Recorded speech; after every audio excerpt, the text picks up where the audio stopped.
Hello, St. Joan of Arc families.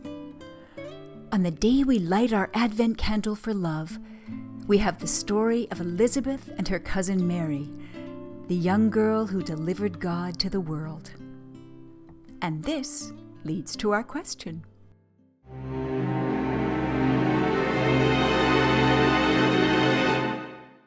Let's read it together. How does God's love come to life?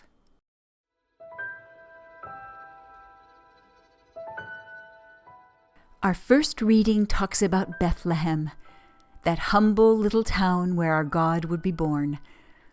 And our gospel talks about two humble women, Elizabeth, who would give birth to John the Baptizer, who paved the way for Jesus, and Mary, the young girl who had the courage to keep an angel waiting while she considered if she could take on this huge task that God asked of her. And with Mary's yes, we have the ultimate example of safe harbor. The angel asked the humblest of humans, a simple village girl, young and unimportant in the world, to give safe harbor to God. Would Mary carry and give birth to Jesus? Would she raise him, staying by his side and sharing his ministry throughout his life? And would she even watch him die before her? Of course, we know that Mary, an ordinary girl with extraordinary bravery and strength, Mary did say yes and gave Jesus safe harbor.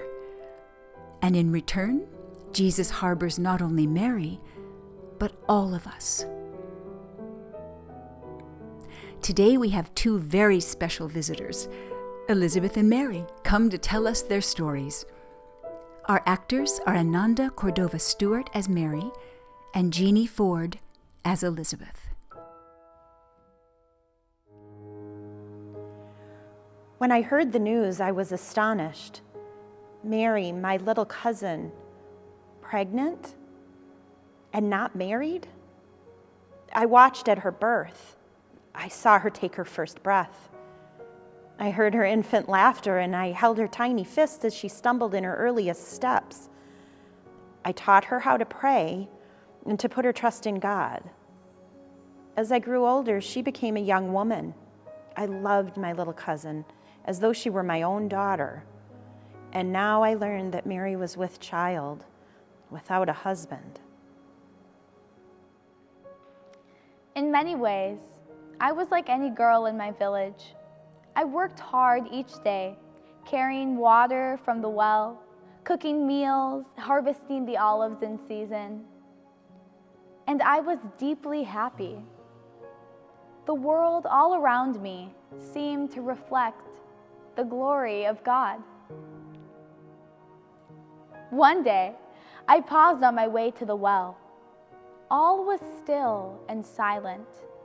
Suddenly, clouds filled the sky, blocking out the sun. The earth trembled. I heard beating in my ears, the sounds of wings. A great light filled my eyes. The light spoke, "Do not be afraid, Mary of Nazareth. I have come from God, who has chosen you." What could this mean? A messenger from God? I could not speak. "You will give birth to a child, the Son of God, whom you will name Jesus," the light said. Oh, I heard the story. She had been visited by a great light. An angel had spoken to her and said that she would give birth to the Son of God. Of course, I knew the hand of God moved in mysterious ways. Wasn't I with child? I, who had long ago accepted that I would live my life without children of my own? Yes, with God, anything is possible. But little Mary, the mother of the Messiah, whom we'd waited for so long, it seemed impossible to me. Mary was so young. What could she know? Why would God have chosen such a humble vessel for such a glorious quest? How could God ask this of me? This would bring great shame upon me and my family. Perhaps Joseph would turn on me. I looked directly into the angel's light. I saw my village cast me out and Joseph almost forsake me. I saw a difficult birth, away from my family in some lonely place. I saw a late night escape from my home, taking my son away from a jealous king to the safety of a foreign land. I saw my son, my firstborn, grow away from me, giving himself to a larger family and his followers. I saw him mocked and spat upon and beaten and betrayed. I saw him die upon a tree. How could I accept this task that God has asked of me? Did I have such strength? Now Mary had decided to come to stay with me. My husband Zechariah said nothing. He hadn't uttered a word since he dreamt that I would give birth to a son, though I was past the age where this was possible. Yet I could see that he disapproved. I know this man so well. He believed that as the child began to show beneath her robes, Mary needed a place away from her village where she could hide from accusing eyes. Perhaps.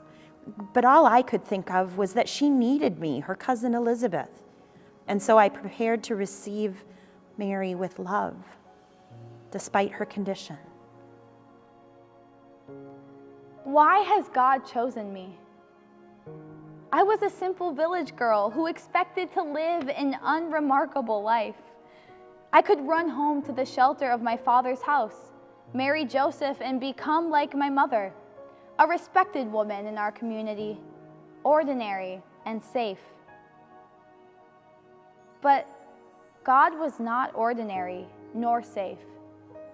God had chosen me, Mary of Nazareth, to bear the light of the world.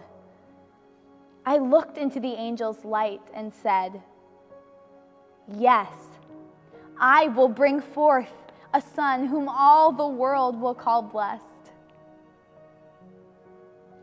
And yet, it was I who was blessed with a beautiful son who filled my life with light. Shepherds and kings would pay him homage. He is the Son of God, and also, he is my child, my son. As she entered the courtyard, the sun blinded me. For a moment, I could see only her outline. She looked smaller and younger than I remembered. She was just a child. Then her form blocked the sun, and I could see her face. She seemed to have a light blazing from the inside out. And written in that light, I saw another world, a world where lions lay with lambs and beggars dine with kings. For the first time, I could feel my child move inside me, my son, John. In that instant, I knew that the child growing in her womb would light up the world. In truth, we were both blessed. Two ordinary women who carried redemption inside us. And as I lay my hand on her belly and felt her child stir, my own son danced inside my womb.